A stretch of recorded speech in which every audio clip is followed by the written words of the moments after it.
नमस्कार, मैं हूं आंचल सिंह और आप सभी का स्वागत है हमारे चैनल पर। राज ठाकरे अपने पुराने अवतार में अवतरित हो गए हैं और अब लग रहा है कि उद्धव ने भी हार मान ली है और शिवसेना की वोट बैंक को राज ठाकरे को तोहफे में भेंट कर दिया है, क्योंकि उद्धव के सामने एक तरफ कुआं और दूसरी तरफ खाई है। दरअसल पूरी बात क्या है, इसके बारे में हम बात करेंगे।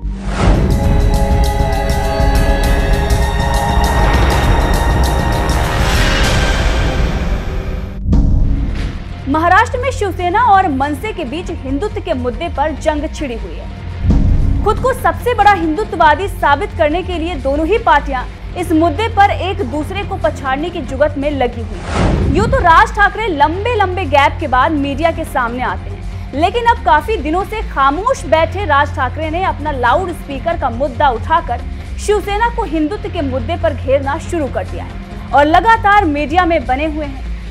राज ठाकरे के इस आक्रामक रवैये से उद्धव ठाकरे सरकार बैकफुट पर आती हुई नजर आ रही है।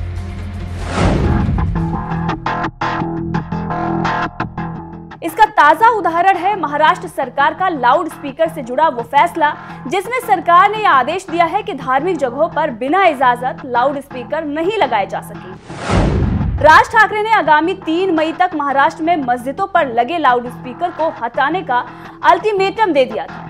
उन्होंने कहा था कि अगर ऐसा नहीं हुआ तो फिर उनकी पार्टी के कार्यकर्ता मस्जिदों के बाहर लाउड स्पीकर पर हनुमान चालीसा बजाएंगे। शिवसेना से अलग होने के बाद राज ठाकरे ने महाराष्ट्र नवनिर्माण सेना का गठन किया। मनसे की स्थापना के बाद से ही राज ठाकरे ने शिवसेना की मुश्किलों को बढ़ाना शुरू कर दिया था। मुश्किलों को बढ़ाने के लिए उन्होंने शिवसेना के ही मुद्दों और हथकंडों पर उन्हीं पर आजमाना शुरू किया था। सबसे पहले उन्होंने बाला साहब ठाकरे के मराठी मानुस के मुद्दे के जरिए शिवसेना पर पलटवार किया। राज ठाकरे के इस चाल पर उन्हें फायदा भी हुआ।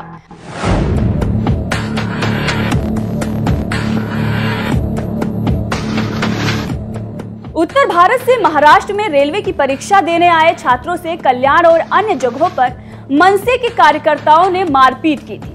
इस घटना से जहां राज ठाकरे एक तरफ सुर्खियों में आ गए थे, वहीं दूसरी तरफ वो मराठी नवयुवकों के दिलों में और दिमाग पर छा गए थे। राज ठाकरे के इस कदम का उन्हें साल 2009 में विधानसभा चुनाव में काफी फायदा मिला। शिवसेना के परंपरागत मराठी वोटों में राज ठाकरे सेंध लगाने में कामयाब हो चुके थे। उनकी पार्टी के 13 विधायक ने विधानसभा चुनाव में जीत दर्ज की थी। राज ठाकरे अब मराठी मानुस के अलावा शिवसेना के एक और मुद्दे हिंदुत्व को भी छीनने का दांव चल रहे हैं और अब यूपी बिहार के लोगों पर राजनीतिक अटैक करने के बजाय अयोध्या दर्शन के लिए भी जा रहे हैं और मस्जिद पर लगे लाउड स्पीकर को लेकर राज ठाकरे ने महाराष्ट्र में जंग छेड़ दी है। उन्होंने कहा है कि लाउड स्पीकर का मुद्दा धार्मिक नहीं बल्कि सामाजिक है। ये बात मुस्लिम भाइयों को भी समझ जानी चाहिए। लाउड स्पीकर की आवाज से न सिर्फ हिंदुओं बल्कि मुसलमानों को भी तकलीफ होती है। राज ठाकरे से पहले बीजेपी ने भी लाउड स्पीकर के मुद्दों को उठाया था। हालांकि वो इस मुद्दे को भुना नहीं पाए थे। जब राज ठाकरे ने यह मुद्दा अपने हाथ में लिया और लाउड स्पीकर पर हनुमान चालीसा सुनाने की बात कही, तब वो दोबारा सुर्खियों में आ गए। राज ठाकरे ये भली भांति जानते हैं कि किस मुद्दे को कब और कैसे उठाना है।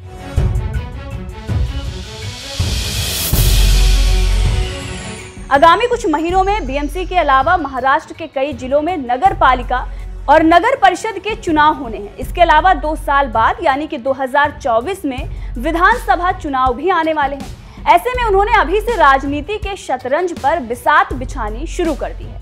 राज ठाकरे के दोबारा एक्टिव हो जाने के बाद महाराष्ट्र की सियासत में भी बदलाव देखने को मिल रहा है।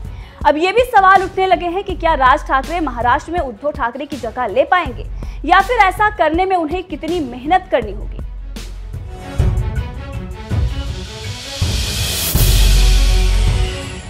मौजूदा हालात की अगर हम बात करें तो मौजूदा हालात में इस बात की संभावना ज्यादा है, क्योंकि देश में हिंदुत्व की हवा चल रही है। शिवसेना ने कांग्रेस और एनसीपी के साथ सरकार बनाई और हिंदुत्व को पूरी तरह से भूल गई। महाविकास अघाड़ी बनने के बाद से ही शिवसेना हिंदुओं के विरोध में बयान देती रही, चाहे दशहरे के मौके पर उद्धव ठाकरे का गाय गोबर वाला बयान हो या राम मंदिर के चंदे पर संजय राउत का उठाया हुआ सवाल। हालांकि राजनीतिक पंडितों का भी ये मानना है कि राज ठाकरे उद्धव नहीं बल्कि बाला साहब ठाकरे की जगह लेने जा रहे हैं और शिवसेना को पूरी तरीके से वो खत्म भी कर सकते हैं।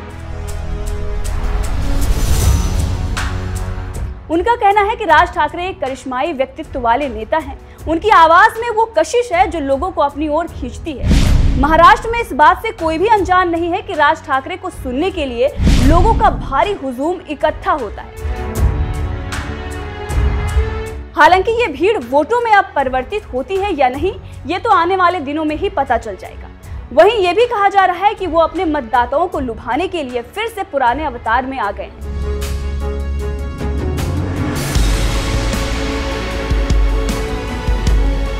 उसे देखते हुए ये कहा जा सकता है कि वो आगामी चुनाव की तैयारियों में जुट गए हैं। महाराष्ट्र में राज ठाकरे की पार्टी मनसे का प्रभाव मुंबई, नासिक और पुणे के अलावा कुछ अन्य जिलों में सीमित स्तर पर है। बीते कुछ सालों में पार्टी मुंबई और अन्य जगहों पर काफी कमजोर हुई है। फिलहाल 13 विधायकों वाली पार्टी के पास अब सिर्फ और सिर्फ एक एमएलए है। ऐसे में उन्हें अगर विधानसभा चुनाव पर फोकस करना है और शिवसेना को टक्कर देते हुए उद्धव ठाकरे की कुर्सी पर कब्जा करना है, तो उन्हें सबसे पहले पार्टी के विस्तार, संगठन और कार्यकर्ताओं पर ध्यान देना होगा। जिस रफ्तार से पार्टी की स्थापना के बाद लोग महाराष्ट्र नवनिर्माण सेना से जुड़े थे, वो बात कुछ सालों से नजर नहीं आ रही थी। लेकिन शिवसेना के रंग बदलने पर लोग अब मनसे को शिवसेना के विकल्प के रूप में देख रहे हैं, चाहे वो भाजपा हो या शिवसेना का वोट बैंक। बाल ठाकरे परिवार की तीसरी पीढ़ी आदित्य ठाकरे का महाराष्ट्र की राजनीति में पदार्पण हो चुका है। आदित्य ठाकरे फिलहाल महाराष्ट्र सरकार में मंत्री हैं और पर्यावरण समेत अन्य मुद्दों पर अपनी बात रखते हैं।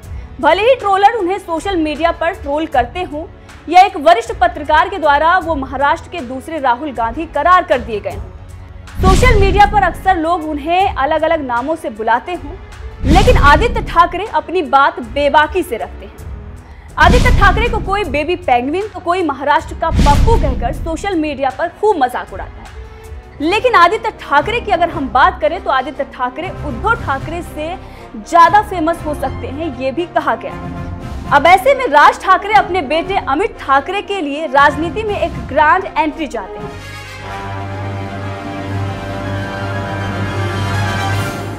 और ये बात तभी संभव हो सकेगी जब राज ठाकरे और उनकी पार्टी की ताकत महाराष्ट्र में बढ़ेगी। फिलहाल राज ठाकरे इन्हीं प्रयासों में जुटे हुए हैं। हालांकि राज ठाकरे के एक्टिव होने का नुकसान शिवसेना के परंपरागत वोटों पर पड़ रहा है, लेकिन ये प्रतिशत कितना होगा ये कहना फिलहाल मुश्किल है। जब राज ठाकरे ने शिवसेना से अलग होकर अपनी पार्टी महाराष्ट्र नवनिर्माण सेना का गठन किया था, तब ये बात महाराष्ट्र में आम थी कि राज ठाकरे के अंदर बाला साहब ठाकरे की झलक नजर आती है। उनका हुलिया, पहनावा, हाव भाव और बोलचाल का अंदाज सब कुछ बाला साहब ठाकरे जैसा ही है। महाराष्ट्र में लोग राज ठाकरे को बाला साहब ठाकरे का उत्तराधिकारी भी मानने लगे थे। अब राज ठाकरे ने एक बार फिर से उन्हीं सब बातों को ध्यान में रखते हुए पुराने अवतार को अपना लिया है। रविवार को ये बात अमरावती से सांसद नवनीत राणा ने भी दोहराई है। उन्होंने कहा है कि मुझे राज ठाकरे में बाला साहब ठाकरे की छवि नजर आती है, वो महाराष्ट्र में उद्धव ठाकरे की जगह जरूर लेंगे। नवनीत राणा ने कहा कि बाला साहब ठाकरे जिस तरह से हिंदुओं के हितों के लिए संघर्ष करते थे, वैसे ही अब राज ठाकरे भी कर रहे हैं। बाला साहब ठाकरे ने खुद कभी किसी पद की लालसा नहीं की, बल्कि दूसरों को राज्य का मुख्यमंत्री बनाया। राज ठाकरे भी एक कट्टर हिंदुत्ववादी नेता हैं, जबकि उद्धव ठाकरे का भगवा अब हरा हो चुका है। उन्होंने तो पद के लिए पिता के आदर्श और उसूलों का भी गला घोट दिया है। बहरहाल आपको क्या लगता है, राज ठाकरे और उद्धव ठाकरे के बीच चल रही हिंदुत्व की लड़ाई में कौन जीतेगा? कमेंट करके जरूर बताएं।